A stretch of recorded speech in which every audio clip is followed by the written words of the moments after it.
Hello. This is a sideshow. I'm Theodore Parker, and today is Monday, April 7th, 2025. Excuse me. The sideshow is coming to you from Lexington, Kentucky, here on the East Coast in the United States. And currently it's a few minutes before noon here in Lexington. The weather currently is 47 degrees, feels like 44, and the wind is about 6 miles per hour, and the AQI is good at 31. Flood warning until Monday 12 p.m. Eastern Daylight Time. Clouds giving way to sun, highs in the mid-50s and lows in the mid-20s. Deadly floods, tornadoes across Midwest and the South. The UV today will be high and increase from yesterday by 6. Ragweed pollen decreasing tomorrow. Temperatures a little higher than yesterday by 7 degrees. Today, here in Lexington on the East Coast again, sunrise was at 7:13 a.m. Sunset will be at 8:06 p.m. Pollen is high. Weather-related news. About a week ago, there was a 7.7 magnitude earthquake that affected Thailand and Myanmar. And just watching the videos from that earthquake is very chilling. Buildings were dropping like they were set up by demolition teams that were assigned to drop the building specifically where it stood. And of course, since it was daytime, most of those buildings were occupied. So we're dealing with that as well. We've had rain constantly almost for the past 4 days here in this area, tri-state area, including Tennessee. And as a result of the flooding, 19 have died in multiple states. So that is the weather-related news for Monday, April 7th. Again, this is a sideshow. I'm Theodore Parker. And I must say, it's been a month to the day since I last was on the air speaking to you, the viewing audience. Excuse me. So at the time, I didn't think there was much more I could add, except to let the first 100 days of the Trump administration play out, which will conclude on April 30th this month. This is day 76. And again, April 30th will be 100 days. So let's just take a look at where we are as a country under the new administration. Excuse me. This information I'm about to share with you is from Wikipedia. There were 3 sources that kind of detailed information related to what has transpired since Trump took office in January. And Wikipedia was one of the ones that provided details. So there's no way that I could keep track of everything that President Trump is doing and with the American within and with the American government. So Wikipedia was kind enough to categorize and provide the details of Trump's first 100 days so far. The information comes under the title, First 100 Days of the Second Trump Presidency. So I'm going to let you in on some of this. It's coming so fast as we are kind of, I don't want to say used to, but because we get the news hourly, daily, weekly, and everything else, then it just kind of, one thing supersedes another. So this particular thing, I'm about to read it to you verbatim. It's not very long, but it does kind of puts things in perspective. So The first 100 days of the second Donald Trump presidency began on January 20th, 2025, the day Donald Trump was inaugurated as the 47th President of the United States. The first 100 days of a presidential term took on symbolic significance during Franklin D. Roosevelt's first term in office, and the period is considered a benchmark to measure the early success of a president. The 100th day of his second presidency will end on April 30th, 2025. As of April 2025, President Trump has signed 111 executive orders, 29 proclamations, 27 memorandums, and signed the Laken-Riley Act, a continuing appropriations act, and miscellaneous pieces of legislation revoking Biden-era rules. Since taking office, Trump's extensive use of executive orders has drawn a mixed reception. Some executive orders tested the limits of executive authority, and others faced immediate legal challenges.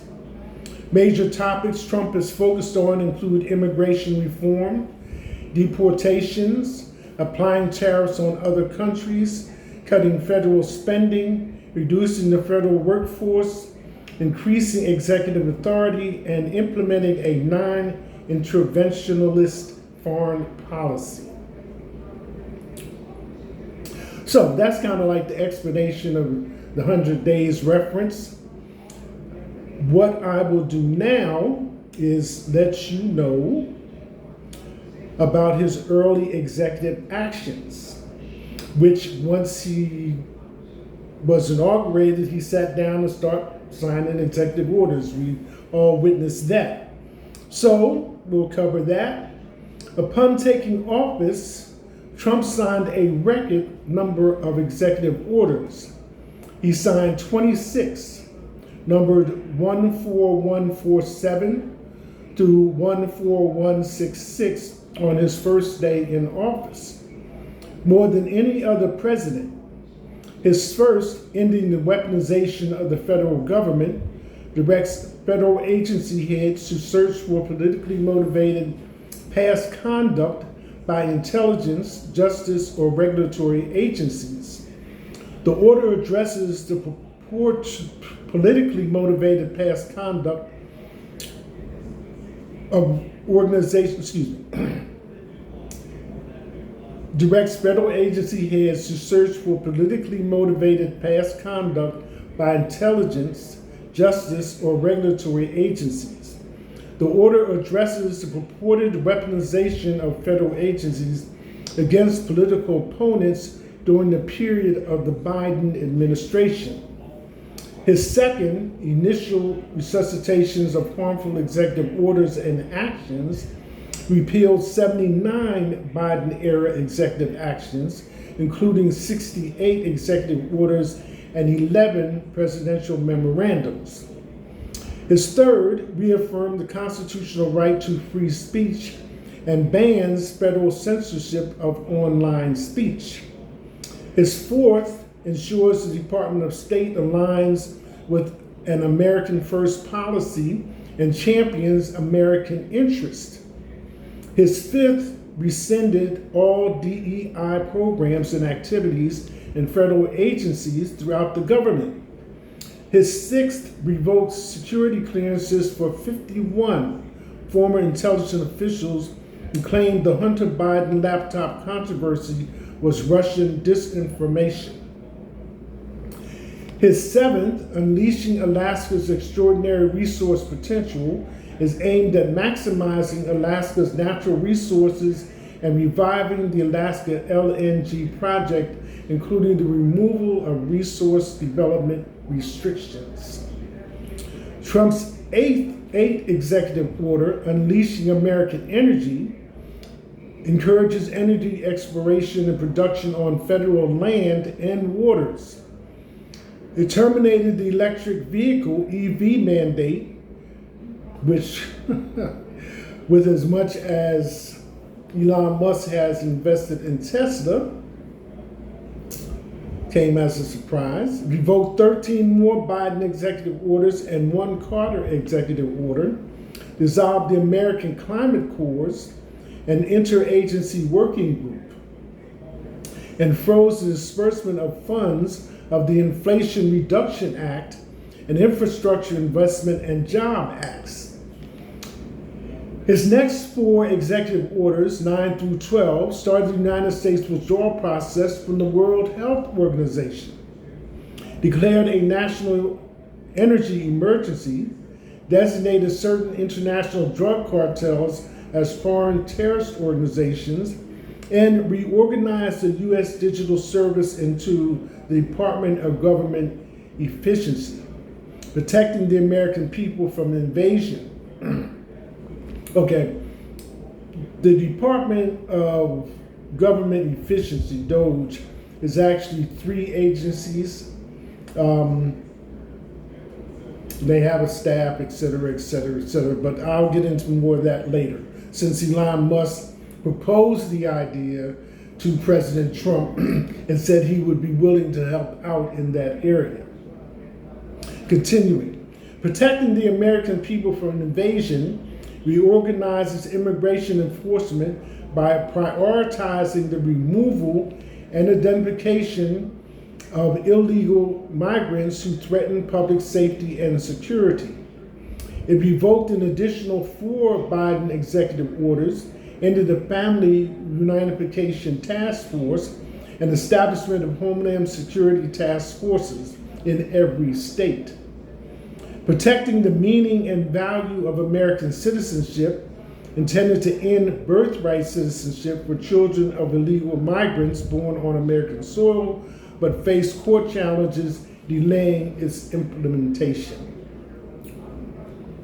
Trump's next 5 executive orders, 15 through 20, increased vigilance in vetting and screening standards concerning immigration across federal agencies, started the second withdrawal process of the U.S.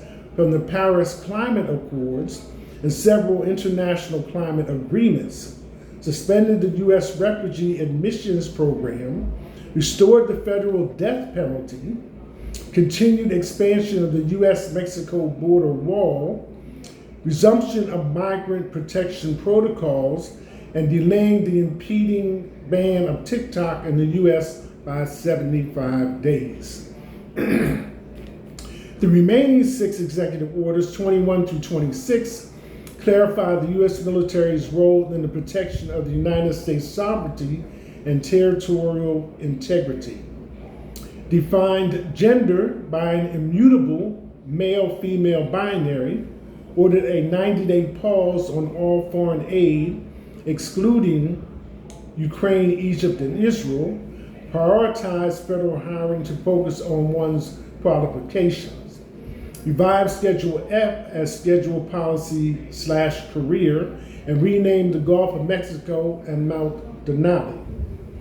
4 days into Trump's second term, Time found that nearly 2/3 of his executive actions mirror or partially mirror proposals from Project 25, which was seconded by Bloomberg government. So, and the presidential memorandums, President Trump issued a total of 11 memorandums on his first day in office. Several of these actions ignored or violated federal laws, regulations, and the Constitution, according to American legal scholars. After multiple orders were blocked by federal judges, Trump administration officials increased their criticism of the judiciary, while some Republicans in Congress called for impeaching federal judges who ruled against Trump. So that's just the preliminary set of things that have happened in the first 100 days. So here we are at day 76. There's more to come. I didn't want to kind of inundate you with it because it's a lot of facts and information, but we are getting the reaction of the public, other sections of the government, and of politicians as well. So That's where we are right now on Monday, April 7th, 2025. So looking at our top stories for today, Trump portrait artist says career is in peril after president accuses her of distorting his likeness. Number 2 of the top stories. House Republican will introduce bill challenging Trump's tariffs as Speaker Johnson repeatedly urges tariff support. And the tariffs are becoming like a tit for tat type thing. Everybody has responded to an increase on tariffs for their goods. Number 3, Zimbabwe to scrap tariffs on U.S. goods as it faces 18% Trump levy. And number 4, FKA Twigs, I think that stands for formerly known as, Twigs drops out of Coachella over ongoing visa issues. The singer said she was going to have to reschedule all her North American commitments this month after her production team failed to file the paperwork in time. Number 5 of the top stories for today, Trump must face blame for setbacks, but are Wisconsin, Florida elections a crystal ball for 2026 midterms? Number 6, new Musk White House feud.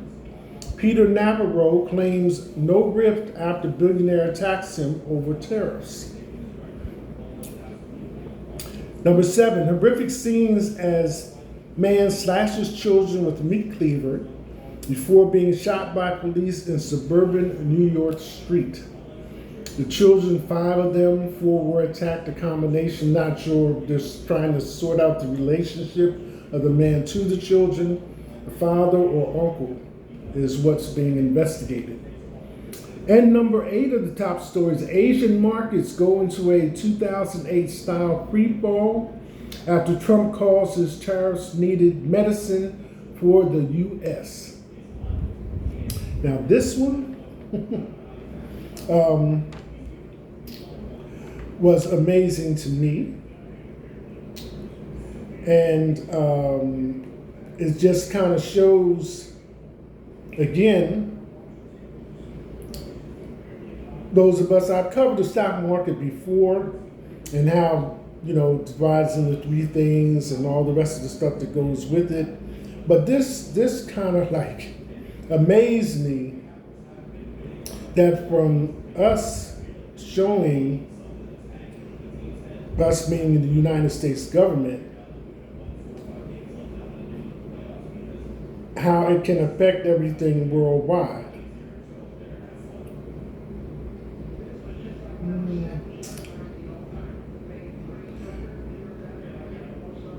Let's see if I can pull it up here.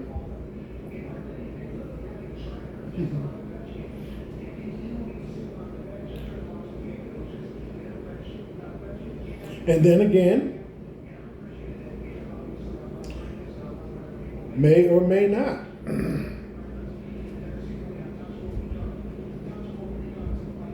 Oh, here we go. All right. Asian markets go into 2008 style pre-fall after Trump calls his tariffs needed medicine for the U.S. Asia spent Monday searching for comparisons to a historic market drop after President Donald Trump affirmed that the U.S. needed medicine to fix its persistent trade deficit, even as his Liberation Day tariffs send market off a cliff. Is Monday's market plunge the worst since the onset of the COVID pandemic, the worst since the great financial crisis of 2008, or for some markets, is it the worst ever? Hong Kong's benchmark Hang Seng Index fell by 13.2%, its worst decline since 1997, and close to wiping out its gains for 2025. Tencent, China's most valuable company, dropped by 12.5%. PC manufacturer Lenovo fell by over 22.9%, the largest drop by a global 500 company based in the Asian Pacific region. China's CSI 300, which tracks companies traded in Shanghai and Shenzhen, fell by 7.1%. Pain was spread across the region.